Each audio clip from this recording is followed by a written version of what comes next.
এবার দেখে নিচ্ছি সিকন এক ঝলকে।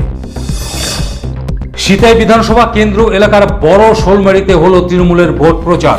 আর এই ভোট প্রচারে উপস্থিত ছিলেন সাংসদ Jagadish Chandra Barma Basunia. Master of mind marshal মার্শোর 103তম জন্মদিবস পালিত হলো কোচবিহারে। কোচবিহার ছায়ানীরের উদ্যোগে হয় এই অনুষ্ঠান। বাইকে চেপে বাড়ি ফেরার পথে দুর্ঘটনায় আহত হলো 4 জন। মাথাভাঙার নয়ের হাটে ঘটে এই পথ দুর্ঘটনা।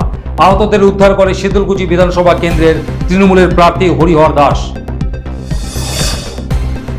কোচবিহার উত্তর বিধানসভা কেন্দ্রে বানেশ্বর এলাকায় হলো তৃণমূলের ভোট প্রচার। এই ভোট প্রচারে উপস্থিত ছিলেন সব পক্ষের নেতা কর্মীরা।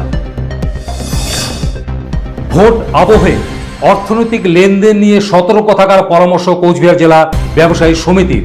ব্যবসায়ী বন্ধুদের কাছে আবেদন রাখল তারা। কোচবিহার উত্তর বিধানসভা কেন্দ্রে বিজেপির প্রার্থী সুকুমার রায় ভোট প্রচারে নেমে দেওয়াল লিখলেন তিনি।